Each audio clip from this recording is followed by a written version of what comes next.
Hello and welcome to the Keep Right On podcast. I'm Alex Dicken and I'm joined by my co-host and colleague Brian Dick. Brian, how are you? Yeah, I'm well, thank you. Nearly started talking with myself on mute there, which is probably welcomed by many people. But yeah, I'm well, and it's nice to see a few things moving in the transfer market, isn't it? Yeah, I was going to try and do an elaborate intro then, but I just thought, don't do it. Don't be an idiot. And I'm not worthy of it. No, it's fine. People can see who's here, can't they? So yeah, we've come here to basically discuss transfers and kind of all things Blues. We're to lay the table. We're going to start with transfers. Obviously, start with Alfie May and then go on to the names in the frame. Talk about players who could potentially leave, and then obviously at the end we have put out a rapid appeal for supporter questions before we came onto this podcast, and we got a really good response. Thank you very much for that, and we'll come to a selection of those towards the end. Brian, Alfie May, 31 years old today. Indeed, happy birthday, Alfie May. Yeah. What are your initial take, Brian? Barely through the door, and he's already aged by his experience with Blues. Listen, I have to be honest. I've been struggling for a little bit of enthusiasm, and I've been trying to understand and analyse why that is. Because you look at the goals and you think Blues have gone down into League One. They've taken the division's leading scorer. Somebody's plundered. Is it over 60 goals in 3 seasons? What is not to like about that? And as I say, I've not been able to put my finger on and what there is not to like about that, and I still can't really. So I'm probably just going to have to, until I can articulate it. Might be the age, maybe is the only thing I can stab at. Until I can articulate it, you know, if Alfie May replicates the goals return that he has had for the last 3 seasons, then Blues have a good season in my view, a very good season, don't they? I think. Where are you with Alfie May? Ordinarily, when I see a 31-year-old has signed for the club and they're given a 3-year contract, I do get a little bit worried. Because of the age. Maybe it. Yeah. I've spoken to a few people around him. John Palmer, who obviously followed him closely at Cheltenham, and Rich Corley, who's followed him at Charlton. And John made the point to me that he's not somebody who looks like or plays like a 30-year-old. He thinks he's got a number of years left, probably because he's quite, lightly worn in that he's not played an awful lot of games for someone of his age. I know he has in the last few years, which is a good thing because he's got, pretty much 100% or probably 95% availability over the last 3 seasons in League One, and obviously the goals have returned. He scored bucket loads, I think 66 in total. So no one's been more prolific in League One during that time. Blues are probably getting him at his peak, I would say, given how consistent he's been. So if he can have another 20-goal season and Blues get promoted, nobody's going to be complaining for the money, which we believe around £750,000. I think it'll be a sensible piece of business if he repeats what he's done at Charlton and Cheltenham. There's no guarantees with that, but given the quality within Blues squad, you'd expect them to create a lot of chances, and he is somebody who has proven that he knows how to score goals. Listen, maybe it's the fact that we've had meetings with. There was this big sort of open house meeting with fans and journalists that the previous owners held, and Craig Gardner said the days of 3-year contracts for or big fees for 30 plus somethings are over. That was, to be fair, that was back in, I think it was 2020 or 2021 or something like that. So the story has moved on. Blues have got money to spend and they need goals. Like I said, I think I'm just going to get on the Alfie May hype train now. And looking into it a bit, you can see the reasoning by it. I did listen to his interview that he did with Blues TV. Few things stuck out for me there. Firstly, one of the first things he said, he tries to walk off the pitch having been the best player and having scored. There's that pride in performance, which I think is a good thing. He says himself that everybody looks at my age now, but I've plenty more years and plenty more goals to score. And perhaps most encouragingly, he sort of gave some insight into the discussions he'd had with Chris Davis and with Craig Gardner. And he basically said they've watched so many clips of me.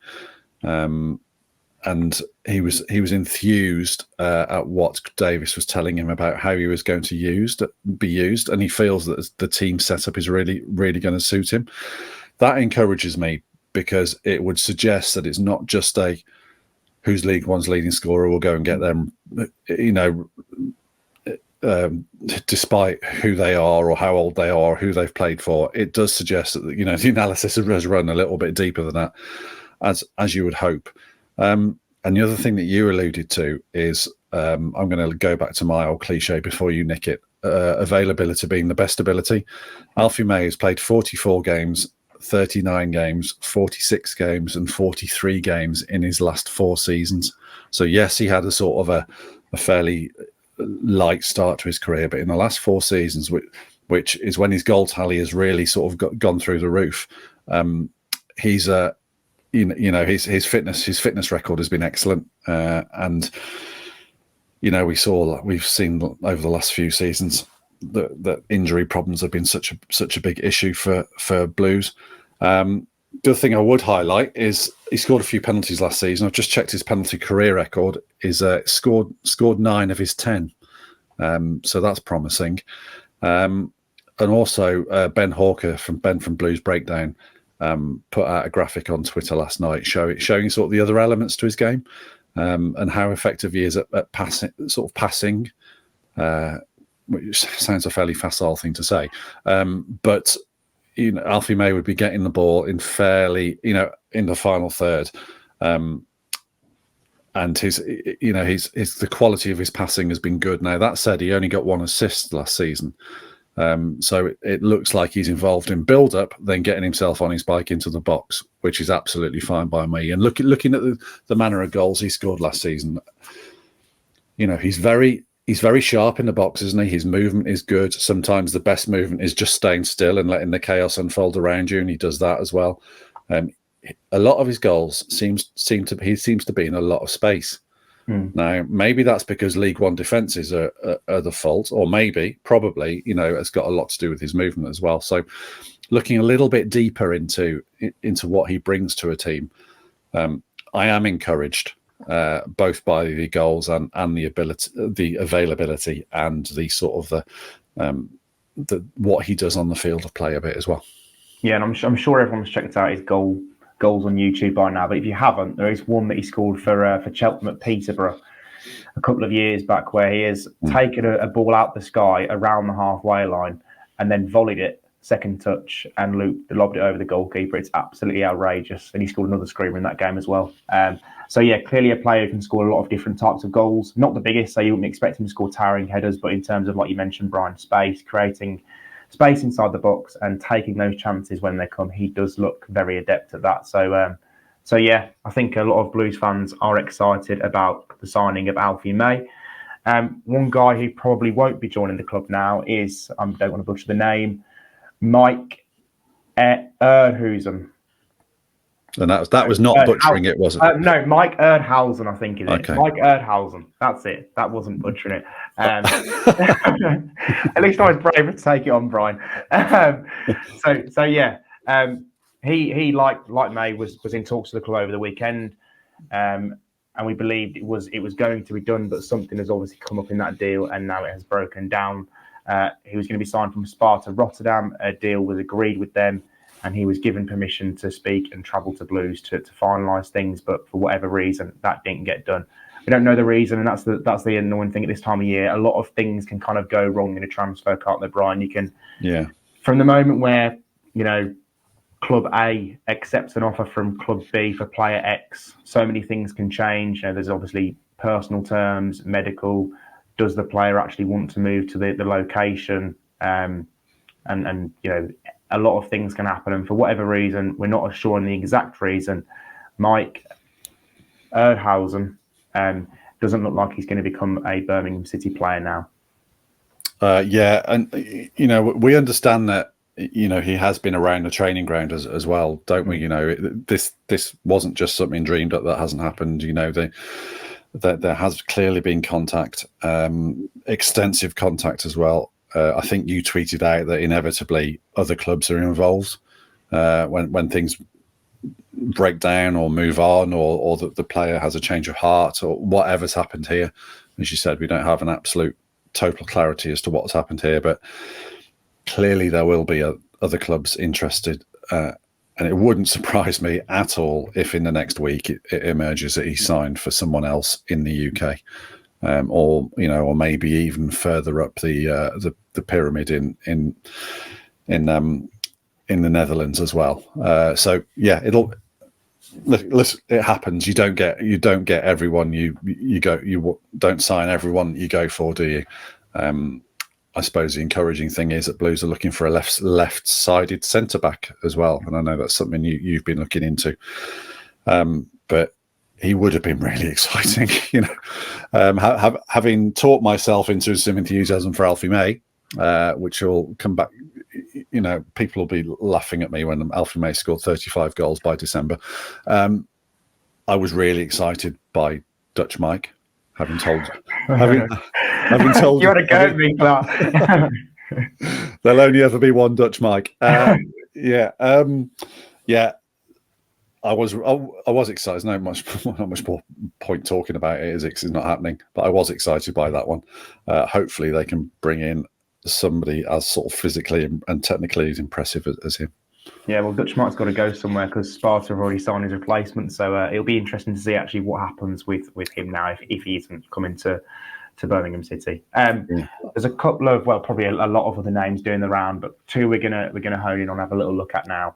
Before we do that, can we come on to Bailey Peacock Farrell as well? Just because we haven't mentioned him yet, have we? Yeah. I think it is worth talking about. Obviously, he's the second goalkeeper that Blues have signed this summer. Sorry, after Ryan Alsop, Peacock Farrell joins from Burnley.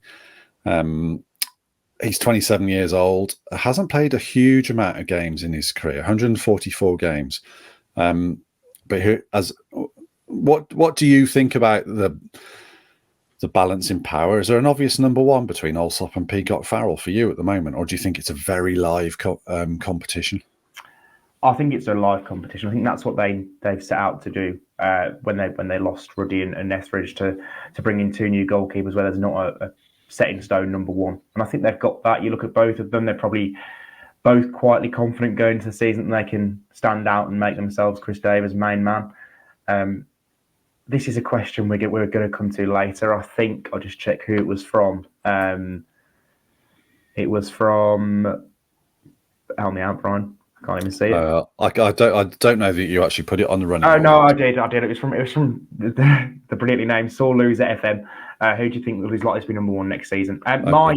My gut is telling me that Alsop has a slight advantage.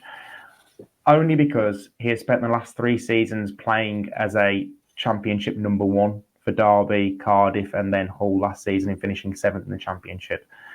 Whereas Peacock Farrell hasn't played in the championship in a good while. He had a full season in League One a few years back with Sheffield Wednesday, and obviously had a season in Denmark last year on loan from Burnley. But I just think Alsop, because of what he's done in the last few years, because he seems to be a goalkeeper who's kind of in his peak years, on the rise at the moment.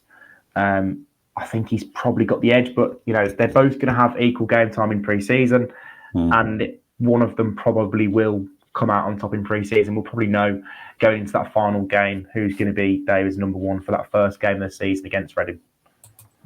I think coming into this, before we started this conversation, my feeling that it would be Peacock Farrell as the number one. 20, a bit younger. 27 years old, as I said, sort of had more pedigree in terms of his career. He's been at Leeds. He got a big move to Burnley, and then he sort of hit a bit of a brick wall at Burnley, didn't he? What I would say about Peacock Farrell is, at his age, he's been a professional footballer for probably getting on for a decade now. He's only really had 2 seasons where he's been, or 1.5 seasons where he's actually been the number one. Now, he started off in 2018, 2019 with Leeds as Marcelo Bielsa's number one that season. And I remember him for an error he made when Che Adams, it was the breakthrough game of Che Adams' career when Adams scored twice for Blues at Leeds. As I say, Blues won 2-1. and Adams beat Peacock Farrell from 20 yards at his near post with, it was a bit of a daisy cutter, if we're honest. And I remember Marcelo Bielsa at half time substituting Calvin Phillips and basically saying afterwards that Leeds had lost because he got his tactics wrong in the first half with Calvin Phillips, which was quite generous on Peacock Farrell's contribution to that afternoon. But he did go on. He played the rest of the half of that season, albeit never massively securely. And then in sort of the January of Bielsa's first season, they signed Kiko Casilla, who then finished off that campaign. Then he moved on to Burnley, where he was behind guys like Tom Heaton and Nick Pope and Joe Hart, all of whom have played for England. It was a difficult breakthrough for him there. He went off to Sheffield Wednesday, and the season before last spent the season on loan at Sheffield Wednesday. Was part of the promotion squad. Is that right? I think it is. Was that the squad that got promoted? No, I think he was. Or was it the season before? Yeah. Right. Okay. But he played 43 of their 46 League One games, and had a really good season. Certainly a really good start to the season. Just looking at his penalty save ratio, you can tell I've been on transfer market, can't you?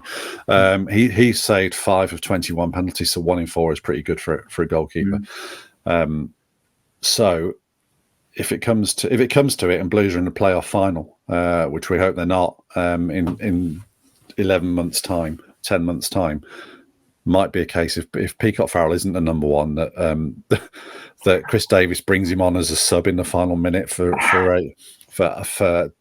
make the promotion winning penalty save just before Alfie May scores a promotion winning penalty goal in the shootout. I think I'm leaning towards Peacock Farrell, but you may have talked me into a live competition. I think, I'll just look at his pedigree, I think, and think, well, he's likely to be the number one. He's got more. I think he's got more potential, hasn't he? He's 5 years younger. Come through at Leeds and was very highly rated at Leeds, like you say, Brian. So definitely more potential. I'm actually looking forward to even little bits like in the first pre-season game, who starts in goal and who comes on, because that was a real thing last year, wasn't it? Because I remember John used to giving Ruddy and Etheridge equal game time, but John Ruddy always started the game and Etheridge always came on at half time. So even little things like that I think are worth watching out for this pre-season. I wonder if Mike Taylor or Chris Davies himself have an idea of who they think is going to be the number. They probably have an idea, but I wonder if they're leaning very far one way at the moment. Be interesting. Be one of the storylines of pre-season. Yeah, it will. A couple of the names that we're going to come on to. Mark Leonard first, Brian. We have reported there's been some interest in him from Blues throughout this summer. It's been reported elsewhere that the Blues are leading the race for Mark Leonard. We haven't been able to confirm that yet, but it's one of those where the Jungle Drums have very much started beating Brian. But there are a lot of teams in for Mark Leonard. It seems like every top-end League One team, every half-decent Championship team, I think even MLS sides have been linked with him. Clearly a coveted player and somebody who would fit in well if Blues were able to strike a deal for him. Listen, we could be wrong in the next 5 minutes, literally, couldn't we? When they announced the Mark Leonard signing, but at the moment, it doesn't feel like there's the noise around to suggest that Mark Leonard is about to commit himself to Blues. But that's just the way that it sort of feels as we record this now at sort of lunchtime on a Wednesday. So yeah, I mean, undoubtedly a player of real promise and real potential, and with all honour given to Alfie May, I think if they get Mark Leonard over the line, that potentially is the transfer of the summer, isn't it? I would say. I think he's got a hugely high ceiling. Yeah, just to be fair, Brian, might as well wait for a September for transfer this summer when it's all said and done, because there could be quite a lot of them to go through. Yeah, no, you're right. Transfer of the summer so far. Okay. Yeah. It's fascinating this time of year, isn't it? Because you get to the beginning of July when players start filtering back for pre-season, and all of a sudden a wave of transfers start happening that didn't happen a week ago. It gets really, really busy. Another name, Connor Goldson, fairly local. Was Wolverhampton born and based.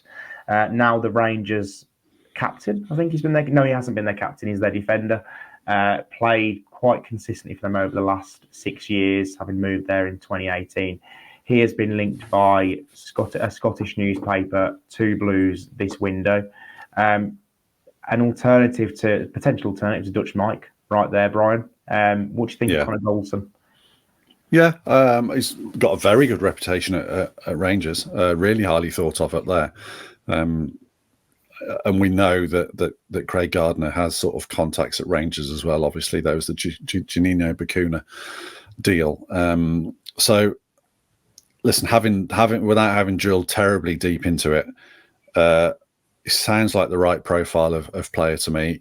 It sounds plausible, but as with anything at this stage of year, at this stage of the transfer window, there'll be loads of options. There'll be loads of other teams interested. He'll have loads of options, and it could be. It feels like it could be a while before we actually get any resolution as to where, or indeed even if Connor Goldson leaves Rangers at all. Yeah, I've always liked Goldson. To be fair, I think he was decent at Brighton. If I remember correctly, he did quite well. I don't think he was always a first choice under Chris Hughton there, but he did okay. And he seems to have really just kind of reached another level at Rangers. And I know, we can say, it's the Scottish League. It's not as strong as the English leagues are, and that's fair enough. But he did do very well when they played in Europe and got to a Europa League final. So if Blues could persuade someone like Connor Goldson to come down and play in League One for a season, I think that'd be fairly solid business. And he's only 31, so probably got 2 or 3 years left in him. Just interestingly, actually, on Tuesday, Blues announced that there's 13 of their under-18 side, their very successful under-18 side from last season, have now signed professional contracts. A whole host of names, including Menzi Maswi, who has been linked with a load of clubs this summer. He's been one of the 4 players who signed 2-year contracts, and the other 9 have been handed 1-year deals. So congratulations to them. Very well deserved. Brian, on to players who could leave the club this summer. We saw Alex Pritchard move to Turkish side Sivasspor earlier this week. Thoughts on Pritchard and his exit? Yeah, I'm no tears from me, to be honest. I think we were all kind of eating out of Tony Mowbray's hand when he brought Pritchard from Sunderland, and I think we saw enough of what Mowbray was going to do with Blues to think that there was no reason to assume that he wouldn't get a tune out of Pritchard as well, because he had at Sunderland. But when sort of Mowbray moved away from the first team duties, it just didn't happen for Pritchard, did it? I didn't like the reaction in one of the games towards the end of the season that he had to the bench. Albeit, I think it might have been the Cardiff game where the shape looked negotiable at best towards the end of that game. It looked pretty disorganised. But yeah, I think for me, absolutely call it quits and move on. Important to get the wages off the books. Pritchard spoke of wanting a fresh start. Yeah. Good move for all parties, absolutely, for me. And that's one thing I will say, actually, when you look at Pritchard, the age and profile, very similar to Alfie May in terms of at the same time that he joined Blues, he was 31, and Blues handed him that 2.5-year contract. So it's they've been able to get rid of him after 5 months. So I'm probably just pointing out that if players who are signed on the wrong side of 30 don't work out, then maybe it's not as hard for clubs to get rid of them as we think it would be when they've got a longer term contract. What we don't know is we don't know the financials, do we? Well, exactly. You don't know how much of a loss Blues have had to eat on that one. But just in terms of having fresher, more hand-picked choices and less legacy of previous managers in the squad, then it's probably a good thing, isn't it? Pritchard got the big unveiling as well in Turkey. He got a press conference on the day that he signed. One of the questions actually asked him about why Sivasspor now, because they've been in for him for so long, for 12 months or whatever, and actually he could have gone to Sivasspor before he came to Blues in January, but they managed to neatly scoot over that particular question. moving on to other players who could potentially leave, Brian. There are a few bigger names in the squad, and we've spoken about them already in this closed season. Christian Bielik and Sung-Ho Peck are obviously the two biggest names, I think. If we're suggesting that Jordan James, it feels unlikely that Blues will be able to hang on to him, given his age profile and obviously the interest in him. If we start with Bielik, what does your gut tell you on Bielik? Well, listen, I'd be surprised if both Peck and Bielik, or either of Peck and Bielik were starting in League One next season, just because of the quality of player they are. Bielik was played at the last World Cup against Lionel Messi. I would be surprised if he was playing for Blues. I hope he is, sincerely hope he is, because I think he could absolutely run that league. It's just a question of whether he feels his career can give Blues a season. And I was going to say out of the spotlight. The bottom end of the Championship is hardly the spotlight, is it? But League One's darker by several degrees in terms of international ambitions. Really hope he stays. My gut, as I say, my gut is saying I think he possibly won't. But until you get to speak to him in pre-season, we won't know, will we? Because there's one thing we can be sure about is if you do get some FaceTime with Christian Bielik and you ask him that question, he'll almost certainly answer it give you a straight answer, won't he? Yeah, he will. He's very good like that. We've said a few times. Like you say, Brian, I'm not massively confident that either will stay. I think I'm probably slightly more confident that Bielik will stay because I feel like, from speaking to people, there's a little bit of hope. Because of the relationships that he's built up and the connection he has with the club. I think so. I think there's a little bit of hope with Bielik that he will stick it out for a season in League One, that he does buy into the project enough to kind of see past the short term, short term plight. But yeah, I think Peck is going to be so difficult to convince him to spend the season in League One because he's literally just got back into the South Korea setup. He started their last two internationals, I think. So yeah, he's not going to be able to guarantee or even be considered for selection if he's playing League One. When you look at the quality South Korea have had over the last 5 or 6 years in their team. Yeah, and the other thing we don't know is are there relegation reduction clauses in in their contracts, and if so, are they willing to stay for that? If not, can Blues finance that outside of or want to finance that outside of the Championship?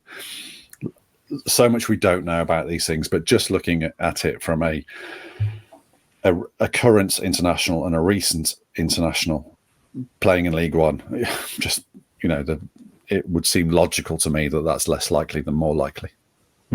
Moving on to the questions, we've already taken one from Saul Loser and Saul Loser FM. I shouldn't keep saying that. Rory McMullen next up. A little bit about what we've just spoken about. Peck on the move, seen abroad on socials and not pictured in training. To be fair, there's quite an easy, simple explanation for this. Peck did do military service in South Korea at the start, well, not long after the season finished. I think it was 3 or 4 weeks he did it for. So Blues have given him a little bit of extra time off. He's not been due to report at the beginning of pre-season, the first 2 days for testing. So I presume he will probably link up with the team in the next week or so. There's nothing in that at all. And if he is off work, he's perfectly entitled to go on holiday and post pictures on his socials. So there's nothing in that particular thing. Been having a nice time at Paris Fashion Week, hasn't he? He has, yeah. Fair play to him. Did you bump into him out there? I wouldn't get invited to those things, Brian. My fashion sense is good, but not quite that good. only you can say that. And the same for Peacock Farrell. Peacock Farrell's been given a bit of extra time off, hasn't he? Yes, just the two of them, Matty Davis, I think a lot of them will be about new signings or potential signings, things like that are questions in my appeal. That being said, anything in Leonard, what's the gut feeling?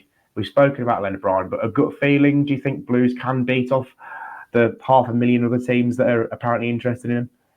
That's a good question. Gut feeling. My gut is fairly neutral at the moment. I'm gonna say yes. I think they can sell the project. I think playing centre mid in the Chris Davis team could be a real good career move. If Mark Leonard is happy to play in League One, was it Northampton he was at last season, and get on the bottom rung of Birmingham City's ladder, then depends who's offering what money and what level of clubs and whether he fancies going and living in the States for a couple of seasons. But I think that is doable. Yeah, I do. Do you? I do. Yeah, I don't think it's not one of those as he's out of reach or whatever. I don't think he is. And if anyone can sell a midfield role in Birmingham City to Mark Leonard, it's going to be Chris Davis, isn't it? Because we know how much he loves midfield players because we read all about it before he joined or just after he joined. So yeah, I think there's half a chance with that one. It depends what his motivations are, doesn't it? I suppose. Yeah. Because you could go and live a great life in America and play MLS, but it's probably not the highest level compared to what you get in England. I think most people around in the football world will say that English football is far stronger than MLS.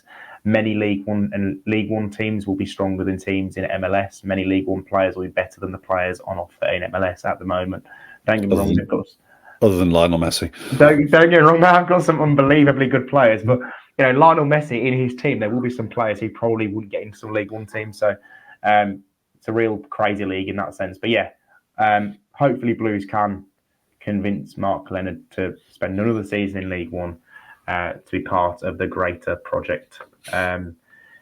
Next question from Kyle Glue. What particular positions will the transfer budget be focused on, or is the focus on all departments? I think the focus has to be on all departments, doesn't it, Brian? Yeah, I think we can tick goalkeeper now, can't we? We can say that's been done. Clearly, centre back is still an issue. You'd want to see some more strikers coming into the equation. What Alfie May and Lucas Djukovic, obviously, I don't think we've spoken about Djuki's new contract, although we all knew it was coming. They've got two options there. Junior Dixon in the background. Obviously, I feel Tyler Roberts can play in a sort of a striking role as well. I still think they'll look for another one. I would say maybe a different type whilst they're working out what they're going to do with Junior Dixon and how ready he is. Wide players. Feels again. It depends who leaves, doesn't it? But it feels like there's some good options out wide. And in a sort of the number 10 role, if Blues do go the 4-2-3-1, I wouldn't say that's a massive priority. Although we have seen them linked with a couple of wingers. Ryan Lonergan, we've seen them linked with him, haven't we? And then central midfield. If we're expecting to lose, we probably will lose Jordan James. But then expecting maybe Peck and or Bielik to go, you'd think central midfield would be the other key area as well. I would think fullbacks, kind of feel the fullbacks are okay. Maybe another option at right back potentially. But yeah, so I've probably named every position and said yes, apart from goalkeeper. Yeah, I agree. I mean, I was looking at the squad depth yesterday, and there are still probably, the EFL allow League One teams 22 spaces, excluding goalkeepers, and Blues have filled, I think, 13 of them now. So they've got room to sign 9 more players. I'm not saying they're going to sign 9, but I feel like they're probably going to need at least 5 or 6 more. Just to fill out the squad, you're going to need maybe 2 new centre-backs, depending on where you see Bielik next season, and depending if Bielik stays. You're going to need another right back, like you say, Brian. You're going to probably need another right winger, and definitely another striker. So there's still plenty of work to be done, but it feels like they've made a decent enough start to the window. Both ends of the pitch, yeah, key positions, absolutely. Yeah. Next question from Mick, who's said, although more than happy with the signings so far, they're all around the 30 mark. I hope the club start going for younger players with some hunger about them, especially in midfield. Do you think the club think that way too? It's an interesting question, to be fair, because the message that I got from Chris Davis when I went down to the training ground a couple of weeks back was that Blues aren't just signing players for one season, they're looking to sign players for 2 or 3 seasons, which is why it's taking a little bit of time. I think Bailey Peacock Farrell definitely falls into that. He's a player who's only 20, a goalkeeper who's 27. He's a baby, isn't he, in goalkeeper terms. Ryan Alsop's not exactly a veteran in goalkeeper terms either. Probably got another 6-7 years in him as a goalkeeper. And Alfie May, 3-year contract, seems to think he's in the best shape of his career. So he could see that out effectively. I think there will be an effort to bring in younger players. I'm not necessarily saying they're going to bring in 20 and 21-year-olds, but I think players of a better age, players who you can genuinely say will be Birmingham City players in the first team for the next 3 seasons. The 25, 26-year-olds.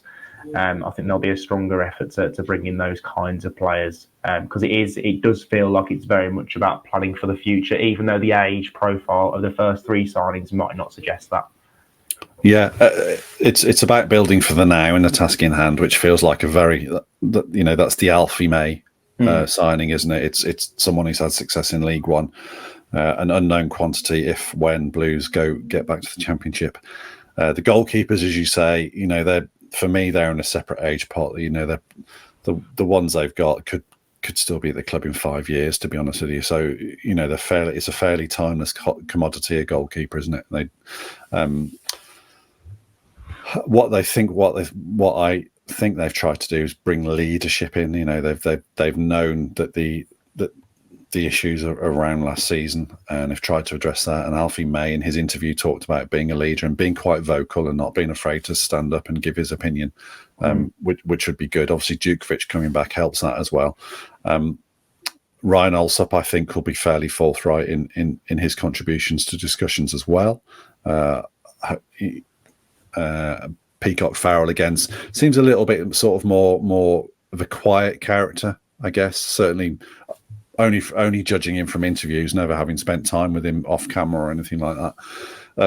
But I think one of the variables they've tried to address will have been leadership and experience.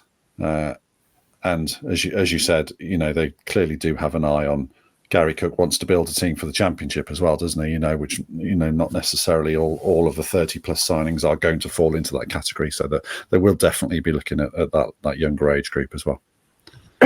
Yeah.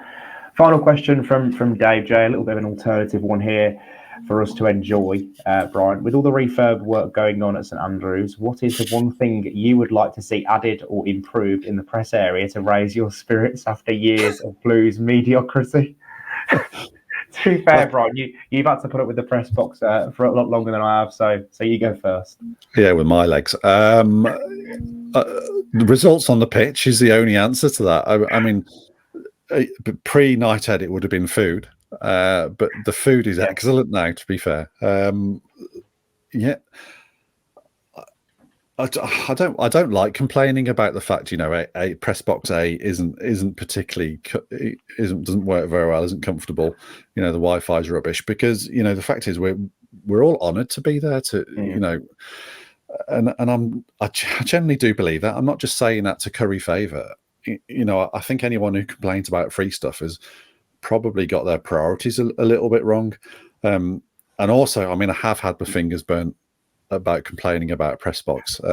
I think away at Huddersfield, and for a man of my size to get into the press box, the little press benches that drop down in front of you at Huddersfield was quite something. And once I'm wedged in, I don't move.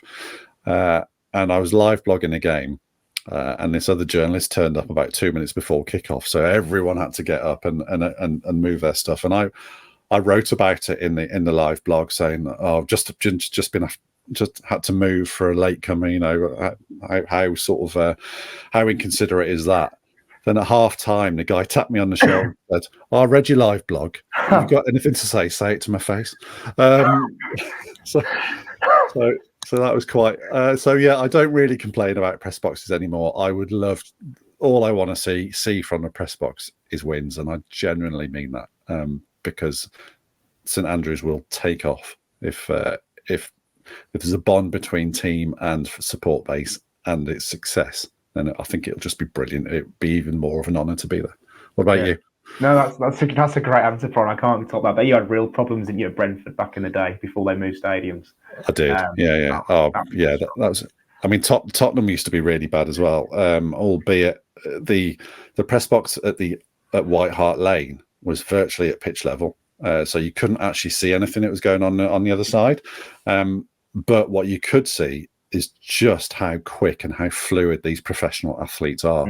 I mean, the novelty wore off when there was a penalty shout in the far corner, because you hadn't got a Scooby about whether it was or wasn't a penalty. But just the sheer being right close to the action and seeing sort of Premier League players and athletes move was really good. So, yeah, there are some poor press boxes. Blues is certainly not the poorest by any stretch of imagination. It's reasonably comfortable. It's on the halfway line. Everyone's friendly. The food is good. So yeah, no massive complaints, I'm afraid. Just the on the pitch affair. Yeah, the food, to be fair, has gone way up a notch. In the last couple of seasons, hasn't it? Since especially last season, since United came in, food's really good. The cakes at the Wayne Rooney unveiling were gastronomic achievements, weren't they? They were brilliant. And we always get biscuits at the press conference, so I can't complain either, and coffee and tea. So yeah, the Wi-Fi is top notch, and that's the only thing I care about, because I guarantee this season I'm going to complain about the Wi-Fi at these League One grounds no end, and I'm probably going to have to tether my phone and use all my data. That might be a different experience. I do appreciate Dave's concern for us, though. Don't worry too much about us. Although you might want to worry about Alex away at Crawley on a Tuesday night when he can't get a Wi-Fi signal. That'll be devastating. I think we can end it there, Brian. Yeah. Yeah, indeed. Yeah. Thank you, everyone, for listening. As usual, subscribe on YouTube, Spotify, all the podcast platforms, and on YouTube, please do leave a comment. And if there's anything you want us to discuss in future podcasts, please let us know. Thanks, everyone, and it's a big keep right on from both of us.